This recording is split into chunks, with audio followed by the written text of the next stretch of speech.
Exercise 5.2 of this chapter lines and angles. Chapter का नाम आपको पता है, दैट लाइंस एंड एंगल्स। ठीक है, तो इसमें हम 5.2 exercise and I am taking question number 1। इसमें आपने पहले अंडरस्टैंड करना है कि क्वेश्चन में हमें दिया क्या है। ठीक है, आप सभी अपनी अपनी बुक पे देखो, अगर बुक नहीं है तो आप यहाँ देखो, मैं डायग्राम बना रहा हूँ। ये एक लाइन है और ये दूसरी लाइन है। Both these two lines are parallel lines. These two lines are parallel. First line is AB and other line is CD। ठीक है, and there is one transversal. ये ट्रांसवर्सल है जो इन दोनों पैरेलल लाइंस को इंटरसेक्ट कर रही है दो पॉइंट्स पर। एक पॉइंट ये है और एक पॉइंट ये। ठीक है, एंड और क्या इसमें क्वेश्चन में क्या दिया गया है आपको, ये एंगल 50 डिग्री दिया हुआ है। ठीक है, और ये वाला एंगल x दिया हुआ है and this angle is given to be y and this angle is given to be 130 degree. ठीक है, तो ये आपको दिया हुआ है question that AB is parallel to CD। ये आपको प्रूव करना है। We have to find the values of, हमें क्या फाइंड करना है, find the values of x and y and then we have to prove that AB is parallel to CD। हमने क्या प्रूव करना है, AB is parallel to CD। ये आपको गिवन है, this thing is given that ये आपको prove करना है। गिवन में आपको सिर्फ ये डायग्राम दी हुई है। ठीक है, और कुछ एंगल्स दिए हुए हैं, जैसे ये एंगल 130 है, ये वाला 50 डिग्री दिया हुआ है। ठीक है, तो इसका प्रूफ देखो कैसे करेंगे। पहले हम देखो x की वैल्यू कैसे निकाल सकते हैं, दिस एंगल x। देखो आपको पता है लीनियर पेयर, लीनियर पेयर में क्या होता है, sum of the angles at this point is 180 degree. जैसे ये एक स्ट्रेट लाइन है और ये दो एंगल्स इस स्ट्रेट लाइन पे बन रहे हैं, तो इन दोनों का सम 180 हो जाएगा। ठीक है, सो बाय लीनियर पेयर का मान वी हैव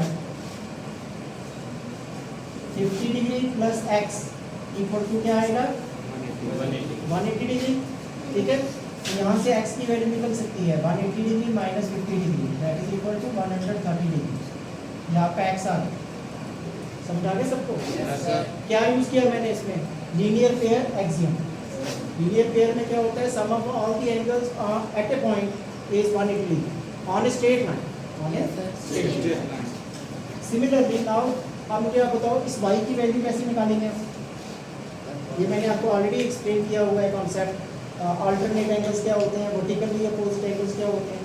ये दोनों एंगल्स क्या हैं, 130 हो जाएगा उस साइड का। वाई रीजन क्या है, vertically opposite angles, vertically opposite angles. यहाँ हम लिखेंगे also angle y equal to 130 degree. Reason क्या आएगा इसका, वर्टिकली अपोजिट एंगल्स। समझा गया सबको ये? Yes sir. तो इस तरह से हमने x और y की वैल्यू फाइंड आउट करनी है। x की वैल्यू मैंने फाइंड की है बाय यूजिंग लीनियर पेयर और y की वैल्यू हमने फाइंड की है using vertically opposite angles, vertically opposite angles. समझ आ गया? अब हमने एक और चीज़ प्रूव करनी है, that is that we have to prove that AB is parallel to CD। AB is parallel to CD। तो उसके लिए हमें क्या करना है कि हम प्रूव करेंगे कि कॉरस्पॉन्डिंग एंगल्स इक्वल है या अल्टरनेट एंगल्स इक्वल। देखो for example if this angle is 50 degree then ये एंगल कितने डिग्री का होगा, again we have to apply linear pair. Suppose हम इस एंगल को z मान लेते हैं, तो अगर जितना ये 50 है तो ये 130 होगा। ये ऑलरेडी 130 है, तो ये कॉरस्पॉन्डिंग एंगल्स हो गए। तो वहां से क्या हो जाएगा, AB is parallel to CD। AB is parallel to CD because we know that if a pair of corresponding angles are equal then the lines are parallel, then the lines are parallel. So I can write them again by linear pair comma we have क्या आएगा बोलो, 50 degree plus angle z equal to क्या होगा, 180 degree. तो अब यहाँ से angle z निकल जाएगा, क्या आएगा बोलो, 180 degree minus 50 degree, that is 130 degree. समझ आ गया सबको ये? Yes sir. अब देखो ये एंगल y और एंगल z दोनों 130 के इक्वल है। अभी हमने प्रूव किया एंगल y को 130 प्रूव किया हमने, एंगल z भी कितना निकल गया 130।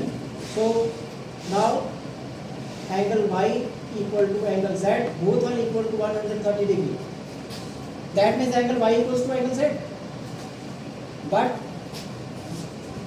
these are corresponding angles, these are corresponding angles, ठीक है।